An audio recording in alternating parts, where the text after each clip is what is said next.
So let me share with you then what Gifty did this evening. So she's been in her bookcase, her house that she built herself. Uh, she slept for about 3 hours this afternoon once she'd kitted it out with the stuffing from the cushion that I gave her and a few leaves which she took off that plant there. And at some stage, after I'd eaten my evening meal, I heard a little bit of scratching, and then I came to see if she was up, and she was with her paws on the books, just looking out. And I said, "Hello." I said, "You coming out?" She just looked at me. So I got her a pecan nut. I gave her the pecan nut. She took it inside. She ate it, and then she went back to sleep for an hour. Then she got up again, and she came out. She jumped onto the chair, and then she jumped onto the floor, and then she comes to climb up my leg to see me. And I'm like, "Hello." I say, "Does Gifty want some milk?" And she's looking at me. So I put her on the couch, and I goes and prepares her milk.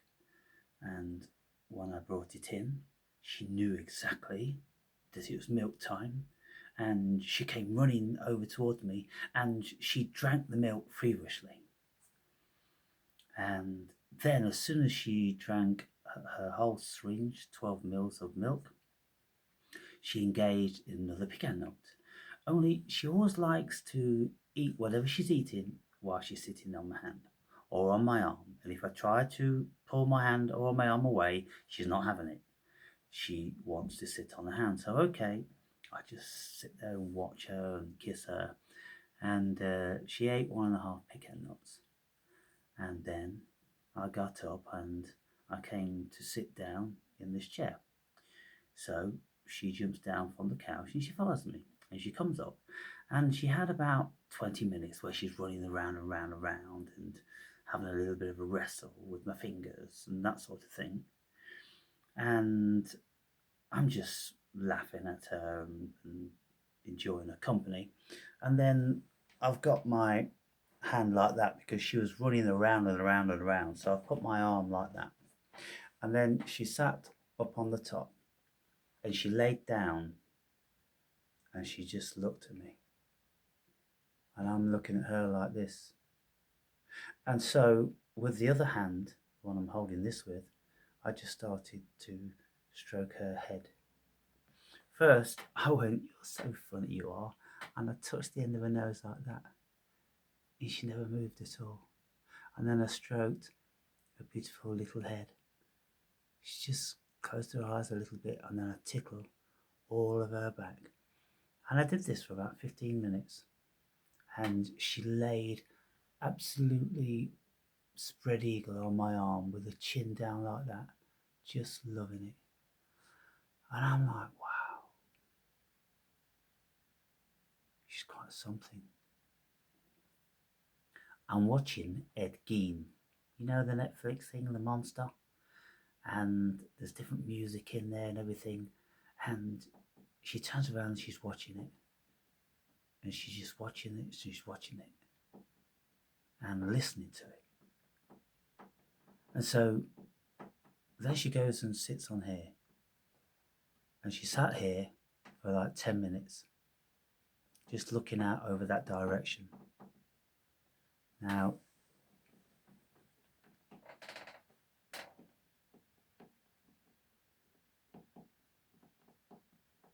you can hear her, yeah?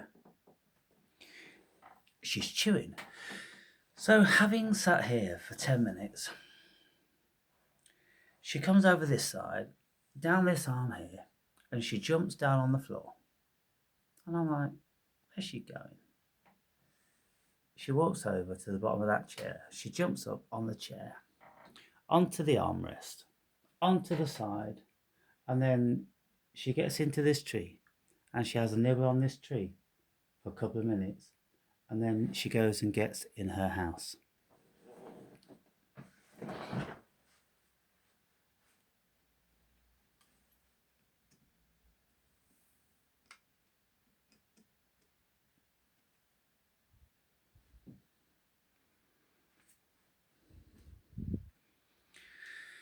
Now, I mean, if that's not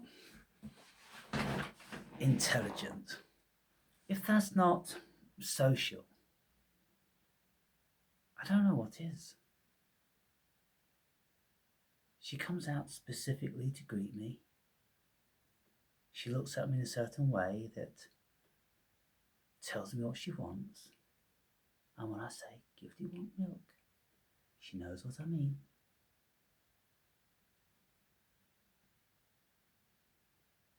And she just thoroughly enjoys the human company.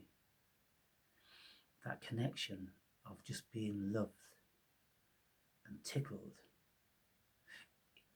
You know, I've watched Providence and her babies with my binoculars, because when they built that tray in the tree directly, there's one branch that came out of it, which was the branch that they used to go in and out of it. Now, they often used to sit on that branch. Providence would come out and just crouch down on the branch. Then one of her babies would be preening her on her back, and, you know, as if they're pulling nits out. But Providence never had nits, never. And so just preening, just affection. And they love that, of course. And so when they get that emulated from a human, well, it's the same thing. We all love being touched, don't we? And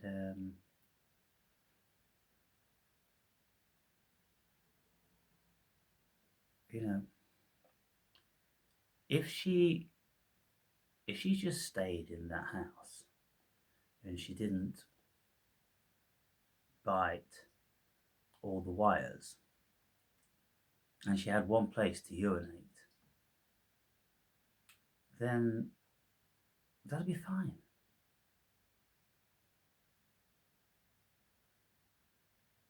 What's she doing now? Is she in the plant? She's in the plant. Is she getting more leaves? Hey? What's she doing? She's getting more leaves.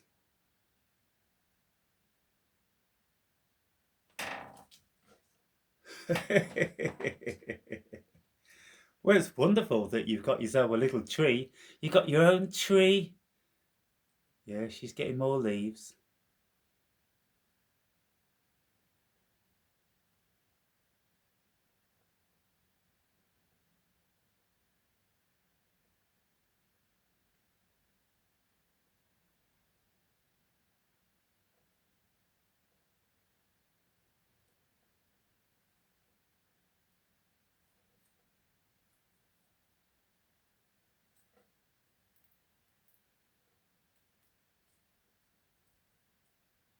Well, she is a little home builder.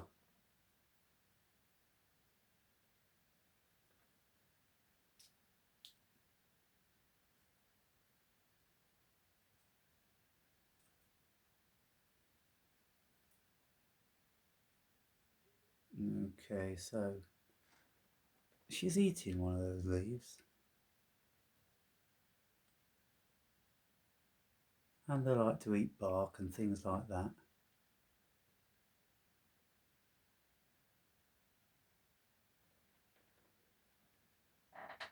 Well, I mean, I don't know what to say about this little one. She's very, very different to Providence.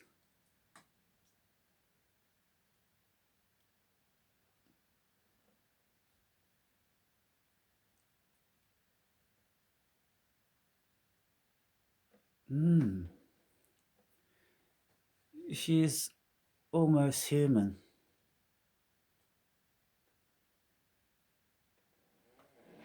Almost human, the little thing.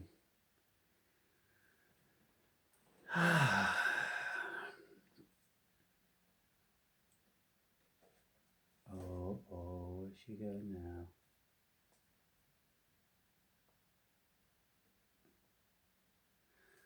Well, I suppose she's going to constantly surprise me with the stuff that she does. Now,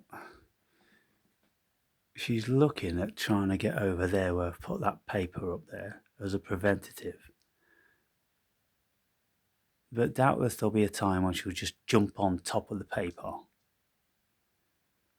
And so my only concern is there's a couple of cut glass wine glasses behind there.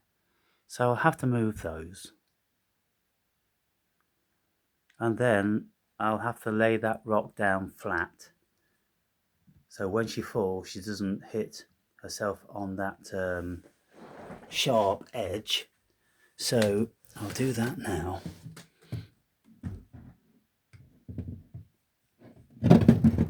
Lay that down like that.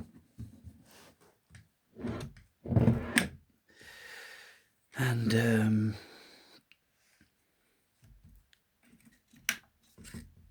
put them like that, so it's only wood what she falls on. Right, okay. And the wine glasses, well, I'll put those in the kitchen. So if she does jump over there, no problem. Now, Gifty, what's she doing? Hey? There's a little bit more of a bed in here. Gifty, want this? Gifty, want these? Hey?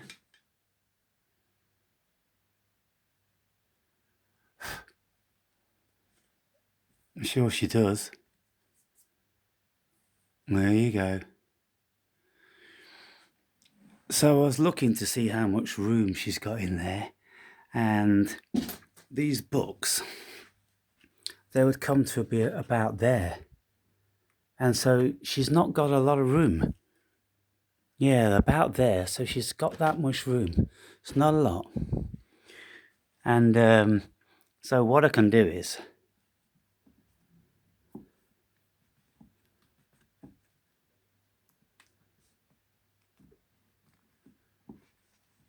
I can bring the books out a little bit like that. And that way she's got enough room in the back there now. She's got more room there. Oh, what a considerate daddy I am. And it's all in the name of love, isn't it? At the end of the day. So for all these years I've been looking, trying to find what love is definitively. Well, of course, we can't say what it is definitively. But when we experience it, we know it, don't we? It's something. It's something that you are prepared to just go that extra mile for. All the time. You always put them over you, and you're always thinking of them. It's a very altruistic thing, isn't it? Always thinking of someone else instead of yourself. So what is love? Well, it's a lot of things.